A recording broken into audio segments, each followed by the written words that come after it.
মানুষ অসুস্থ হলে চিকিৎসার জন্য যান চিকিৎসকের কাছে, কিন্তু তাদের অসুস্থতাকে পুঁজি করে এক শ্রেণীর চিকিৎসক তাদেরকে নিয়ে আসেন বিভিন্ন প্রাইভেট ক্লিনিকে। যেসব ক্লিনিকগুলোর বেশিরভাগেরই থাকে না স্বাস্থ্যসেবার ন্যূনতম মান কিংবা স্বাস্থ্য অধিদপ্তরের অনুমোদন। আর নিম্নমানের এসব ক্লিনিকে চিকিৎসা করাতে এসে ভুল চিকিৎসার শিকার হন অনেক রোগী। অভাব অনটনের কারণে খায়রুন বেগমকে তার স্বামী আয়ার চাকরি করতে দেন পুরান ঢাকার একটি বেসরকারি ক্লিনিকে। সেখানে হঠাৎ অসুস্থ হয়ে পড়েন খায়রুন। পরীক্ষায় জরায়ুতে টিউমার ধরা পড়ে তার। এ সময় তারা সন্ধান পান মিটফোর্ড হাসপাতালের একজন চিকিৎসকের। তার সাথে কথা বলে চিকিৎসা করাতে যান মিটফোর্ড হাসপাতালে। আমি এক সেন্টারে চাকরি করি, পিএসটিসিতে চাকরি করি আমি। তো ওইখান থেকে আমার একটা আলট্রা ডাক্তার আছে, তো উনি আমার বললো তুমি আইবিএফের কাছে যাও, গেলে চিকিৎসা তুমি ভালো পাবা। কোন জায়গার ডাক্তার? মিটফোর্টের ডাক্তার। আমি মিটফোর্টে ওনার সাথে দেখা করার জন্য গেছি।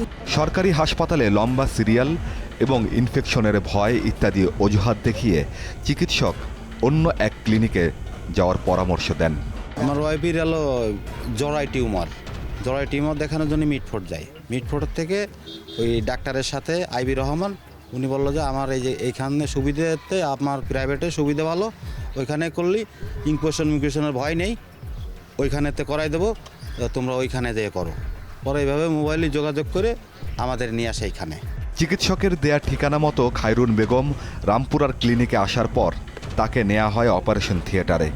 এর কিছুক্ষণ পর চিকিৎসক তার স্বামীকে জানান রোগীর অবস্থা আশঙ্কাজনক। জড়াই এই পায়খানার রাস্তার নাড়ি উপরে নাড়ির সাথে জড়াই গেছে, এটা অপারেশন করা সম্ভব না। আমি তাহলে কী করতে হবে? কয়েক এটা অপারেশন করলে নাড়ি বড়ি সব কাটিয়ে ফেলতে হবে, পেটের সাইডে ওই পায়খানার রাস্তা বাইর করে দিতে হবে। এটা কত দিনের জন্য? এটা আজীবনের জন্য।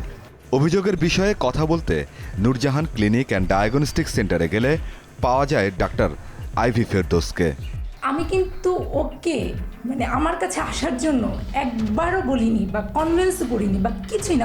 ওরাই যোগাযোগ করে ঠিক আছে আসো, তাহলে আসো, এখানে আসছে, কথা বলছে। ভুক্তভোগীর অভিযোগ ভুল চিকিৎসার কারণে আজ তার জীবন নিয়েও দেখা দিয়েছে সংশয়। তাই বারবারই বাঁচার আকুতি জানাচ্ছেন তিনি। আমি গরিব মানুষ, আমি কর্ম করে খাই, আমার কর্মজন্ম করে খাতে পারি, আমি যেন জীবন যেন ভালো থাকি, আমি যেন ভালো হয়ে থাকতে পারি, এটা আমি চাচ্ছি। যে আমি যে সারা জীবনে ভুগবো, আমি ক্যান্সারের দিকে চলে যাবো, আমার যেন এই প্রতিষ্ঠান দিয়ে আমার লাইফটা যেন শেষ না হয়। আমার একটা বাচ্চা, আমি চাই না আমাদের এই কষ্ট শেষ না হয়। খায়রুন বেগমের চিকিৎসায় কোনো গাফিলতি ছিল না বলে দাবি করেন চিকিৎসক। আমি ওর কোনো ক্ষতি করিনি, এটাই কি আমার ভুল হয়েছে? আমার কি উচিত ছিল যে আমার এটা সব কিছু করে ওই সময় ওইভাবে করে দেওয়া, তারপর আমি রেফার করে দিতাম রোগীটাকে খারাপ করে? এটা কি আমার উচিত ছিল? আপনি বলেন তো। আমি যে ওর খারাপ করে আমি রেফার, এটা কিন্তু সব হসপিটালেই হয়ে থাকে যে খারাপ করে রেফার করে দেয়। এদিকে ওই ক্লিনিকে চিকিৎসায় গাফিলতির ব্যাপারে আরও অভিযোগ পাওয়া গেছে। ক্লিনিকে সিজারিয়ান অপারেশনের পর অবহেলার কারণে আরেক ভুক্তভোগী শ্যামলী আক্তার নামের রোগীর নবজাতক সন্তানের অবস্থাও এখন আশঙ্কাজনক। সিজার করার পরে বাচ্চা কান্নাকাটি প্রথম করে নাই, আটকা ছিল, বাচ্চার সমস্যা ছিল। তারপরে হ্যাঁ অক্সিজেন দিচ্ছে, অনেক চেষ্টাই করছে।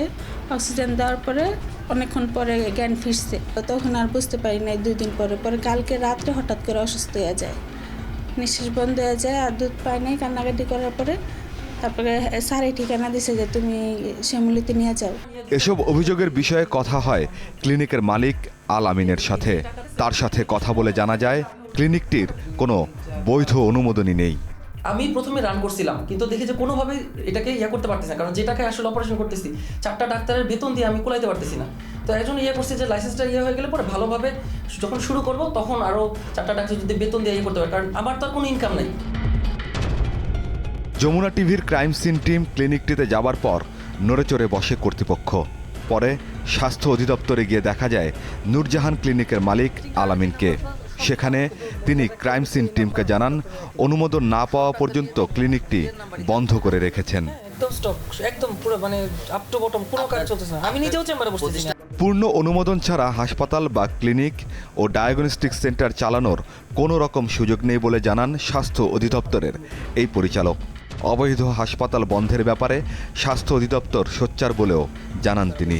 ক্লিনিক ডায়াগনস্টিক সেন্টার বা রক্ত পরিচালনা কেন্দ্র যদি কেউ চালাতে চায় তাহলে আমরা কিন্তু তাদের একটা অবশ্যই লাইসেন্স থাকতে হবে, হালনাগাদ লাইসেন্স থাকতে হবে। শুধু লাইসেন্স থাকলেই চলবে না, হালনাগাদ লাইসেন্স থাকতে হবে। এবং এই লাইসেন্স ছাড়া কেউ যদি কোনো এটি করে থাকে সেটা একটা অপরাধমূলক কাজ এবং সেই অপরাধ হিসেবেই তাকে বিবেচনা করা হবে। যেহেতু তার লাইসেন্স প্রাপ্ত হয়নি, তা লাইসেন্সবিহীন প্রতিষ্ঠান হিসেবে তার অবশ্যই আমরা তাদের বিরুদ্ধে শাস্তিমূলক ব্যবস্থা নেব। খায়রুন বা শ্যামলী আক্তারের মতো আর যেন কোনো রোগী ভুল চিকিৎসার শিকার না হয়, সেজন্য সংশ্লিষ্ট কর্তৃপক্ষের জোরালো পদক্ষেপ চান ভুক্তভোগীরা।